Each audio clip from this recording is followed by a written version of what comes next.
दोस्तों, चैत्र नवरात्रि इस बार 2024 में 9 अप्रैल दिन मंगलवार को मनाए जाएंगे और 17 अप्रैल दिन बुधवार को नवरात्रि समाप्त हो जाएंगे। कई ऐसे पेड़ पौधे होते हैं जो कि हमारे जीवन में चल रही परेशानी को दूर कर देते हैं। खास बात यह है कि पेड़ पौधे की न सिर्फ लोग पूजा करते हैं बल्कि औषधि के रूप में भी प्रयोग करते हैं। ये कई प्रकार की बीमारी को ठीक करते हैं और वेद पुराणों में भी कई प्रकार के पेड़ पौधों का उल्लेख है, जैसे कि तुलसी का पौधा है, पीपल का पौधा है। इसका बहुत ही ज्यादा आध्यात्मिक महत्व होता है। दोस्तों, अगर आपने देखा होगा हम सब पीपल की पूजा क्यों करते हैं? जो व्रत रखते हैं, जो माता बहनें, वो पीपल की पूजा क्यों करते हैं? क्योंकि पेड़ पौधे में कुछ ऐसे अलौकिक चमत्कारी शक्तियां होती हैं जिसके दम पर कुछ समय में यानी कि कम समय में आपको अच्छे परिणाम मिलते हैं।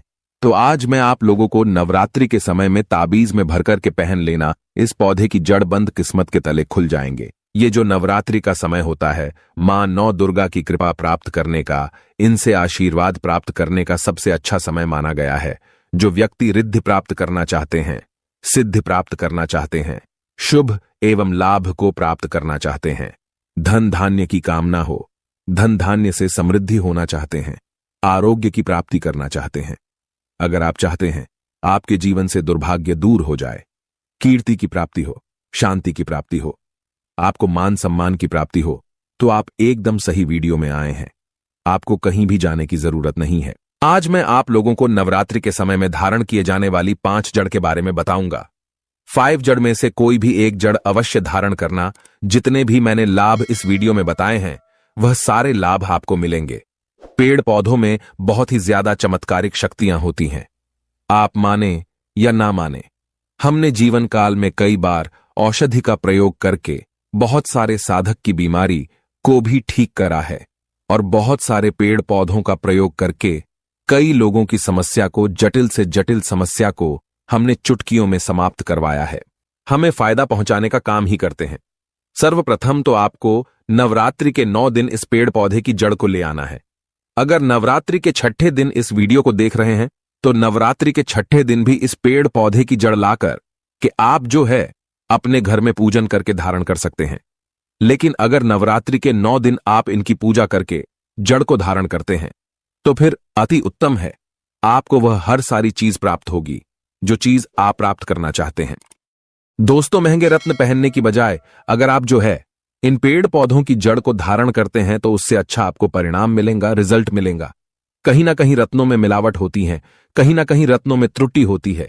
लोग आपको बेवकूफ बना सकते हैं, लेकिन पेड़ पौधे से आपको कोई बेवकूफ नहीं बनाएगा। इसकी जड़ से, क्योंकि स्वयं आप इसे जो है अपने हाथों से उखाड़ करके लाएंगे और इसे आप धारण करेंगे।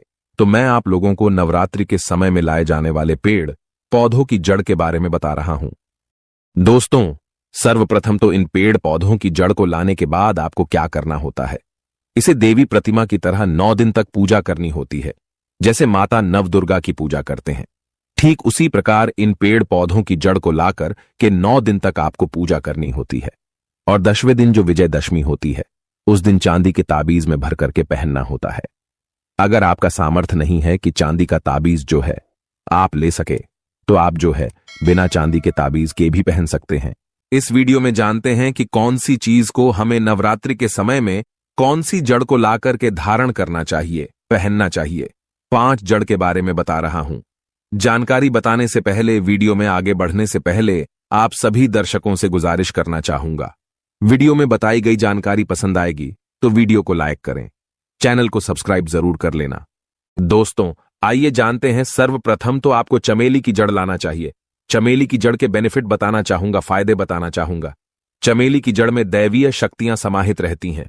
आपने देखा होगा चमेली का जो तेल है हनुमान जी महाराज को समर्पित होता है। इसमें हनुमान जी महाराज की दैवीय शक्तियां रहती हैं, जो लोग माता लक्ष्मी की कृपा प्राप्त करना चाहते हैं। चमेली की जो जड़ है, इसे नवरात्रि के पहले ले आना या फिर नवरात्रि के टाइम में भी ला सकते हैं। और इसकी 9 दिन आपको पूजा करनी है। 9 दिन नहीं कर पाते हैं तो कम से कम 1 दिन पूजा कर सकते हैं। इसकी पूजा करने के बाद आपको दशहरे के दिन इसे चांदी के ताबीज में धारण करना होता है।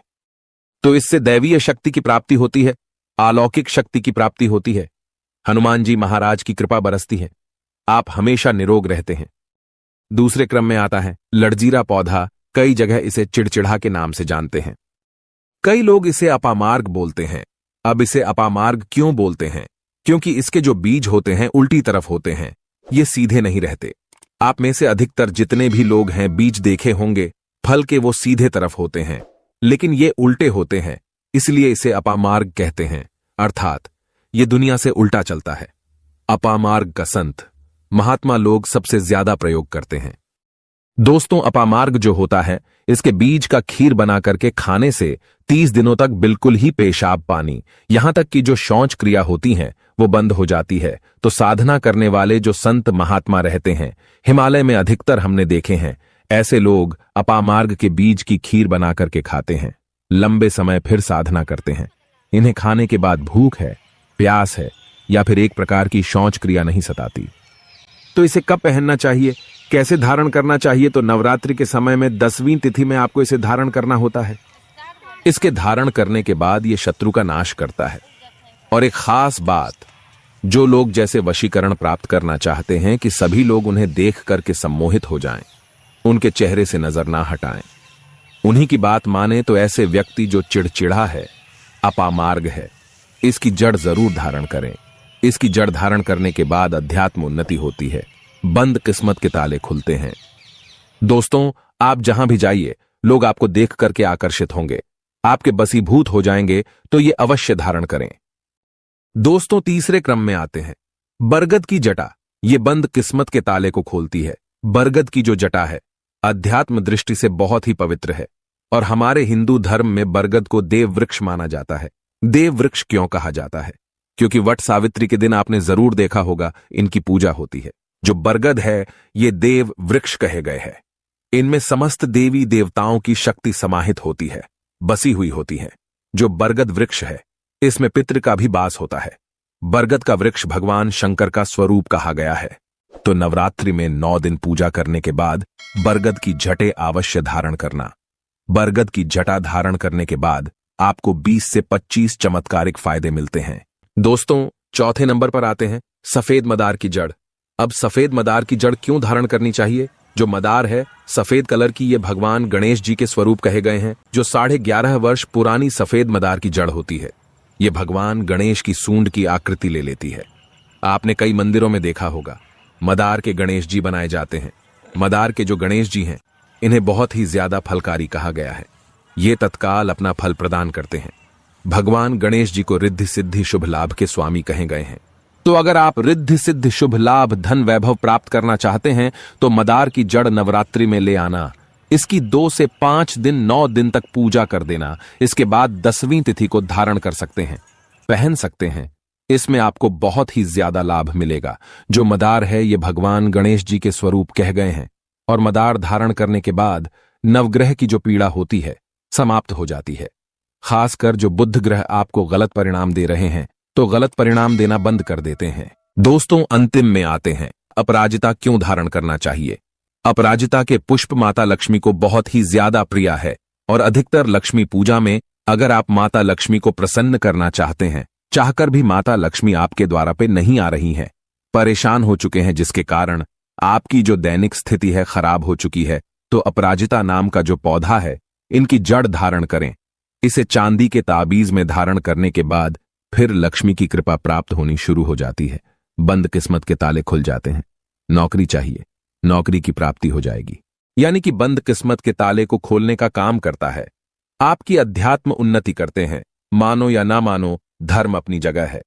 जड़ी बूटी की शक्तियां अपनी जगह, आप माने या ना माने, वो अपनी जगह है जो लोग मानते हैं। देखिए, टोने टोटके की दुनिया में विश्वास होना जरूरी है। जो लोग मानते हैं उनके लिए भगवान है, जो लोग नहीं मानते तो पत्थर समझते हैं। यानी कि भगवान आपके सामने भी खड़े हो तो भी पत्थर तुल्य है। अगर आप भगवान को मानते हैं तो पत्थर भी आपके लिए भगवान जैसा पूजनीय हो जाता है। लोग तो भगवान श्री कृष्ण और भगवान राम को भी आज झुठलाते हैं। सब एक देव मनुष्य बोलते हैं।